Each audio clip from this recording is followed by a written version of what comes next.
Buenas tardes, profesor. Buenas tardes a todos. Yo soy Nicolás Chipani Valencia de la carrera de Gestión y Mantenimiento de Maquinaria Pesada del tercer ciclo.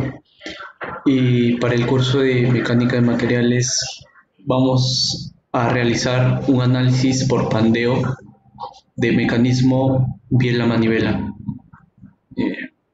Bien, como mencionaba en el enunciado del problema, nos dicen que la fuerza de compresión máxima se alcanza cuando la manivela se posiciona en un ángulo de 15 grados respecto a la horizontal, con una presión interna de los cilindros de 0,78 megapascal.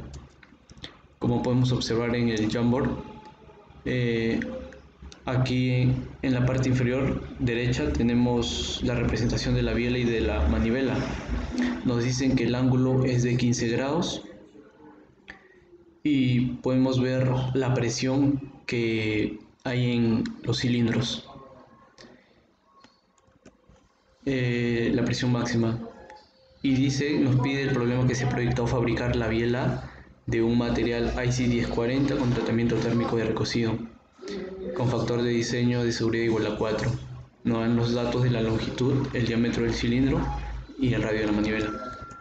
Esta geometría de la manivela y de la biela, el triángulo que forman, vamos a representarlo en la cuarta pizarra. Como vemos, el ángulo que nos dan de dato de la manivela con respecto al horizontal es de 15 grados, el radio es de 85 milímetros y la medida de la biela es de 375 milímetros. Y con ayuda del teorema de senos vamos a poder hallar el ángulo que nos representa la Y, que nos da un valor de 3,36 grados, para la cual vamos a necesitar la presión que nos dan. Lo vamos a hallar la fuerza, que sería presión por área es igual a fuerza, la cual nos da una presión y nosotros hallamos la fuerza.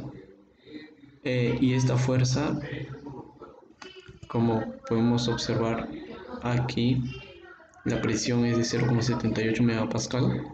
La fuerza que se va a dar es de 6.754 y la fuerza que se da en la dirección de la biela va a ser de 6,766 kilonewton. Entonces, con ello vamos a empezar el análisis.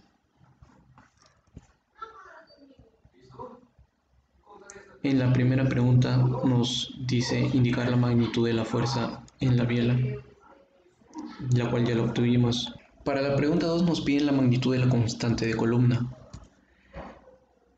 Eso vamos a hallarlo con el material que nos piden para diseñar la biela, que es de material IC1040 en recocido, y en el catálogo vamos a observar que el esfuerzo de fluencia es de 352 megapascal.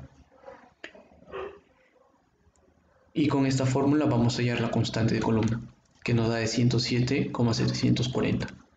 La pregunta 3 nos pide la longitud efectiva de la biela para el plano YZ e XZ.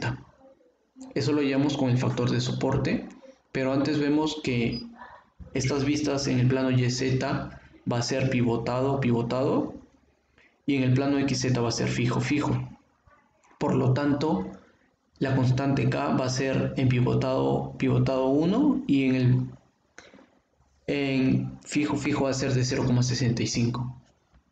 Gracias a ello y a la longitud de la biela que nos dan de dato, vamos a poder hallar la longitud efectiva en el plano YZ y en el plano XZ. Para la cuarta pregunta nos dicen la magnitud de la cota mínima entera B, mostrada en la figura 1. En la figura 1 nos dan que la cota B va a ser la base, mientras que la altura va a ser el doble de la base. Nosotros le damos un valor a la base de 9 milímetros como mínimo entero, ya que si nosotros cambiamos por ejemplo un 8 como mínimo, que no está muy lejano, vemos que la carga permitida va a disminuir. como vemos 5 kN y en el plano YZ de 8 kN.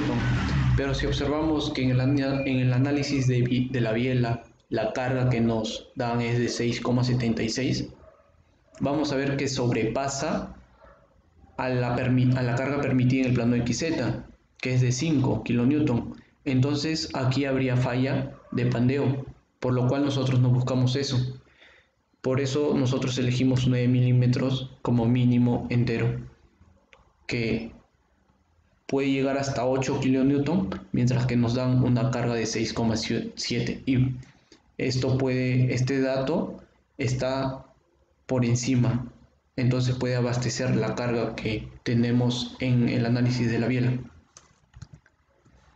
Para la pregunta 5 que nos pide la magnitud de radio de giro, en el plano crítico de pandeo, podemos observar que nuestro plano crítico es el plano XZ, ya que nuestra carga permitida es mínima. Entonces, si es que esta carga permitida abastece la carga que nos da, la carga en el plano YZ es mucho mayor, entonces no va a ser necesario analizarla con esto, ya que si abastece en el plano XZ, va a poder abastecer en el plano YZ. Entonces, nuestro radio de giro en este plano XZ es el radio ya hallado en la parte izquierda. Como podemos ver, gracias al catálogo hemos hallado el radio de giro en el eje X como en el eje Y, pero para nuestro plano XZ el radio de giro va a ser el radio del eje que está perpendicular a este plano. Entonces vemos que el eje perpendicular al plano XZ es el eje Y, por lo cual hallamos que nuestro radio de giro va a ser en el eje Y, que es de 2,598 milímetros. Para la pregunta 6 nos pide la magnitud de relación de esbeltez para el plano crítico de pandeo, la cual nuestro plano crítico XZ vemos que la relación de esbeltez es de 93,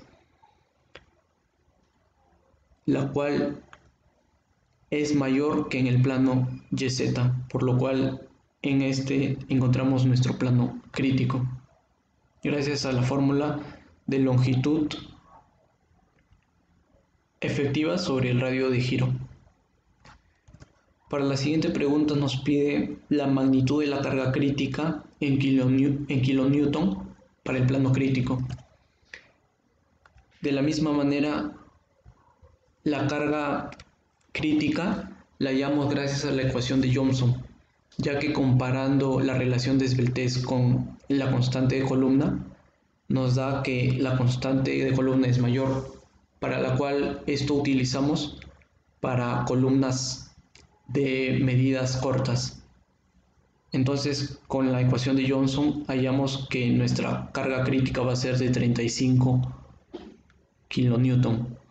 Pero con el factor de diseño que nos dan de 4, podemos ver que nuestra carga segura permitida en el plano crítico va a ser de 8 kilonewton.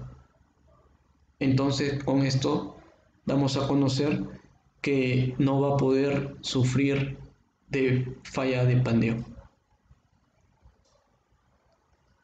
Eso sería toda la exposición. Gracias.